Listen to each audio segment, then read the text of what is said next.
Hey, comment il est? J'ai demandé à ChatGPT de me générer Disneyland d'Halloween pour voir ce qu'il allait me donner et je vous montre le résultat. Let's go!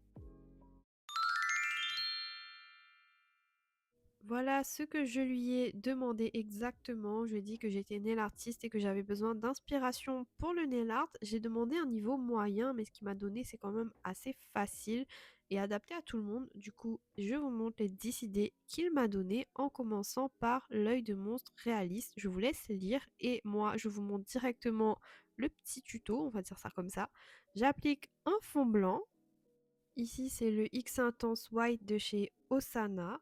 Je catalyse bien évidemment. Ensuite, j'applique le BFF sur ma petite palette qui est un bleu pour faire la pupille. Ensuite, du noir et je vais aussi mettre du rouge sur ma palette. Toujours préparer sa palette de couleurs avant de faire les nail art. Pour faire ma pupille, oui c'est ça, la pupille bleue, je viens d'abord faire une croix pour pouvoir faire mon rond. Ça c'est une petite astuce nail art. Si vous avez un rond à faire, faites une croix à la bonne dimension et ensuite reliez les côtés et vous aurez votre rond. Du coup, j'essaye de faire un rond à peu près centré, à peu près correct. Au final, le bleu, c'est l'iris. Et là, je viens faire ma pupille en noir, tout simplement avec un dotting tool. Et je viens élargir un petit peu le rond. J'ai catalysé mon bleu et j'ai catalysé mon noir, bien sûr. Et ensuite, avec un petit pinceau liner, je fais des petites lignes fines rouges pour faire comme des petites veines dans les yeux. Vraiment, là, je vais en aléatoire, en freestyle total. J'effleure à peine pour que ce soit assez léger. J'applique ensuite mon top coat. C'est un top coat de chez Osana que j'aime beaucoup. Et il est dit qu'on peut rajouter une petite goutte sur justement la pupille pour un effet œil mouillé. Donc j'applique le Top Coat 6 en 1 de chez Osana que j'aime beaucoup pour faire cet effet-là. Et voilà ce que ça donne pour le premier nail art de ChatGPT, l'œil. Vraiment classique, basique, simple, efficace. Pour le deuxième nail art, il m'a proposé de faire une citrouille souriante. Donc j'applique mon fond orange. C'est le mandarine royal de chez Osana que j'applique en 2 couches. Ensuite, j'ai pas trop compris. Il m'a dit de faire une citrouille stylisée en faisant 3 lignes verticales. Je suis venue mélanger le orange avec un peu de noir et de rouge pour faire comme un orange plus foncé, comme un peu un marron. J'ai fait mes 3 lignes verticales, j'ai catalysé et là je passe au noir pour faire ma forme de citrouille. Je fais un triangle pour le nez, 2 triangles pour les yeux et ensuite je dessine une bouche avec des dents qui manquent de ci de là. C'est vraiment un des nail art les plus basiques pour Halloween et vraiment je me dis que ChatGPT quand on débute le nail art ça peut être super utile juste pour donner des idées et des mini descriptions comme ça. C'est vrai qu'il n'y a pas tous les détails et tout le protocole détaillé de comment on fait. Il faut un peu se débrouiller mais niveau idée de nail art c'est quand même pas mal pour quelqu'un qui cherche des idées, quelqu'un qui débute en nail art. C'est pour ça que j'ai fait cette vidéo et je vous montre à peu près ce qu'on peut faire avec ChatGPT. Je finis la bouche, je catalyse et ensuite je viens prendre le Metallux Gold de chez Osana qui est un doré chromé que j'adore parce qu'il m'a dit de rajouter du doré sur les bords pour rajouter de la profondeur, du réalisme, je sais pas trop. Du coup j'ai fait comme ça. J'ai pas trop compris ce qu'il fallait que je fasse avec le doré, je l'avoue. Du coup je suis venue faire un petit peu le tour comme ça. J'ai catalysé, je mets mon top coat et voilà ce que ça donne pour ma petite citrouille. Vraiment le pareil, classique, basique, simple, efficace. On passe au troisième nail art qui est la goutte de sang effet 3D. Donc j'applique un fond nude, c'est un fond nude de chez Winnels, le T2. C'est une marque de la Réunion, encore une fois, qui malheureusement va disparaître, mais que j'aimais beaucoup. Ensuite, je prends mon dotting tool et je viens faire une goutte avec du rouge. Vraiment, je fais un rond et j'étire, je fais une forme de goutte, quoi. Quand la goutte me plaît à peu près, je catalyse. Ensuite, c'est pas précisé, mais j'applique mon top coat par-dessus, puisque je vais revenir prendre mon top coat 6 en 1 un peu plus épais pour créer le relief demandé. Donc, je viens prendre une goutte pareille, je viens l'étirer sur ma forme de goutte rouge, là, de ma goutte de sang.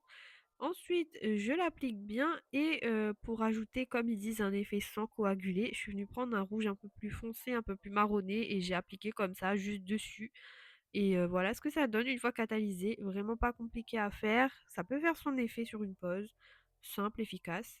On passe ensuite à la toile d'araignée argentée. Ça aussi, c'est un nail art de base d'Halloween. Il faut appliquer un fond noir Ensuite, je viens prendre le chrome Metalux Silver de Osana. Vraiment, ces chromes-là, je vous recommande de tester. Ils sont incroyables. Regardez la beauté de ce chrome argenté. Je ne m'en passe plus. Mais vraiment, je vous dis, je ne m'en passe plus. Pour faire une toile d'araignée, c'est super simple. Avec votre pinceau liner, vous venez faire une croix. Donc là, j'ai fait la toile d'araignée sur la totalité de long. Donc je fais une croix et je reviens croiser en étoile en fait sur les côtés. Comme vous voyez, hein, je vais faire comme une grosse étoile. Et pour faire la toile d'araignée, vous faites des petits U entre les traits, tout simplement. C'est vraiment super simple à faire une toile d'araignée. Vous faites vos traits plus ou moins épais, plus ou moins fins, plus ou moins gros, plus ou moins hauts. Vous adaptez en fonction de comment vous voulez votre toile d'araignée, quoi. Et ça fait le taf. C'est assez simple et rapide, efficace. Un des premiers nail art que j'ai fait d'Halloween, moi, c'était ça. Et c'est très bien pour apprendre les lignes fines aussi. Là, j'ai rajouté quelques petits traits hors caméra et ils me disent de rajouter un petit point blanc au milieu et le petit point blanc fait office d'araignée. Voilà. Donc j'ai catalysé tout ça, j'applique mon top coat et voici ma petite toile d'araignée argentée avec le petit point blanc qui fait office d'araignée. Pour ChatGPT, c'est une araignée. Je sais pas, mais voilà. Le cinquième nail art, c'est un fantôme mignon. Donc j'applique le rose champagné qui est un petit rose hein, avec des petites paillettes dedans parce qu'il m'a dit d'appliquer un fond pastel. Ensuite, je viens prendre mon pinceau liner et du blanc et je fais une goutte inversée. Donc ce que j'appelle moi goutte inversée, c'est ça, c'est le rond le plus épais en haut et ensuite ça part plus fin en bas. Et je l'ai fait de deux côtés parce que pour moi c'est la forme d'un fantôme de base. Je catalyse mon petit fantôme blanc et ensuite je prends mon dotting tool et du noir et je viens faire ses yeux et sa bouche. C'est tout simple. Je catalyse et la petite astuce c'était de rajouter un petit beige pour un effet blush. Bah, c'est ce que j'ai fait. J'ai rajouté deux petits points beige au niveau des joues. J'ai catalysé, appliqué un top coat mat comme recommandé et malheureusement mon noir a bavé avec le mat. Mais ce sont des choses qui arrivent. Mais voilà mon petit fantôme, pareil, simple, efficace. Merci ChatGPT, mais ça on le savait déjà. Ensuite, on passe à quelque chose d'un peu plus complexe, la maison hantée au clair de lune. Je vais appliquer ce magnifique bleu. C'est le saphir étoilé de chez Osana. C'est un bleu avec des paillettes réfléchissantes à l'intérieur, vraiment magnifique. C'est une des plus belles couleurs de la marque que j'ai. Ensuite, je catalyse et pour faire mon dégradé noir, je viens tout simplement prendre de la poudre noire, du fard noir et je dégrade comme ça, simple, rapide, efficace. Ensuite, je viens faire le petit halo de lune en premier. Donc, je prends une petite éponge, un petit peu de jaune mélangé à du blanc. Je catalyse ça et ensuite, je viens faire ma lune. Donc, un gros rond jaune. Donc là, pareil, c'est une teinte de chez Osana aussi. C'est une marque réunionnaise que j'aime beaucoup et dont j'ai prévu de faire une vidéo entière plus tard, je ne sais pas encore quand, mais pas maintenant. Donc je fais ma lune encore une fois, ma petite croix, je rejoins, je relie, j'arrondis pour faire mon rond, je catalyse. Ensuite avec du noir, je vais faire mon manoir hanté. Donc là on fait vraiment l'ombre d'un manoir. Pour moi, un manoir c'est le toit pointu et voilà. Je me suis un petit peu inspirée, vous allez voir à la fin, il m'a généré une image de ces nail art là, donc je me suis un petit peu inspirée parce que j'avais pas trop d'inspi personnellement pour faire un manoir hanté de tête. J'essaye de faire ma forme à peu près convenable de manoir et ensuite bien sûr je catalyse bien. Il faut pas faire le noir trop épais sinon ça catalysera pas très bien. Donc là quand j'ai fini j'ai rajouté aussi des petites fenêtres pour faire des petites fenêtres de lumière sur le noir parce que je trouve qu'on ne le voyait pas assez comme le fond est assez foncé avec le bleu foncé plus le dégradé noir on voyait pas assez le château, enfin le manoir vous avez compris. J'ai rajouté les petites fenêtres, je rajoute mon top coat et ensuite, voilà ce que ça donne pour le petit manoir hanté au clair de lune là. J'ai mis les fenêtres un peu en mode aléatoire. Je l'avoue, j'aurais pu mieux faire, mais c'est quand même pas mal. Je passe maintenant au Frankenstein stylisé. Donc j'applique un fond vert. Je suis revenue prendre le Monster de Chanel CFRS. C'était sa collection d'Halloween d'il y a 2 ans, je sais plus trop. Mais c'est une collection que j'ai adorée et j'adore ce vert. J'ai appliqué en 2 couches et ensuite, comme il est dit, je viens faire des traits, des cicatrices en noir et ensuite je vais venir rajouter des agrafes en chrome argenté, donc toujours avec le magnifique chrome Metalux de chez Osana. Quand je vous ai dit que je ne m'en passais plus, je ne m'en passe plus. Si vous en êtes là au moment de la vidéo, dites-moi au niveau son comment c'est parce que avant je faisais ma voix off avec un micro et là je n'ai plus de micro et j'ai l'impression que c'est mieux. Enfin bref, j'ai appliqué mon top code, j'ai catalysé et voilà ce que ça donne pour le petit Frankenstein. Pour le 8e nail art, je vais faire une bouche de vampire. Donc j'applique ma base nude, toujours le T2 de chez Winnels. Ensuite, avec un rouge et mon pinceau liner, je vais faire une forme de bouche entrouverte, parce que c'est ce qu'il m'a demandé. Donc je fais le petit haut de la bouche, haut de la lèvre. Je ne sais pas comment décrire une bouche, c'est un peu bizarre. Je fais le haut de la bouche, puis le bas de la bouche, en laissant une petite ouverture au milieu, puisque il faut que ce soit entrouvert. Je viens bien sûr tout remplir et ensuite je catalyse. Ce n'est pas précisé sur ChatGPT, mais moi j'ai rajouté l'intérieur de la bouche en noir parce que le blanc il n'allait pas ressortir sinon. Ensuite avec du blanc je viens rajouter mes dents, mais du coup c'est une bouche de vampire donc je viens rajouter les deux canines bien pointues là qui caractérisent bien le vampire et entre je vais rajouter deux petites dents normales, deux petits carrés on va dire normaux. Quand j'ai fait les petites dents, je catalyse et ensuite je reprends un petit peu de blanc tout léger sur mon pinceau liner pour ajouter un petit peu de relief et d'effet sur les lèvres. Je catalyse ça, j'applique mon top coat et voilà ce que ça donne pour la petite dent de vampire, enfin petite bouche de vampire plutôt. C'est un peu bizarre d'avoir ça sur ses doigts, mais ça reste un petit nail art d'Halloween. On passe au 9e nail art qui est la potion magique. Donc j'applique une base noire, c'est toujours le X Intense Black de chez Osana que j'applique en une couche qui est très bien. Ensuite je fais ma potion en vert avec le Monster de chez NLCFRS. Je fais un petit rond comme l'intérieur d'un flacon de potion quoi.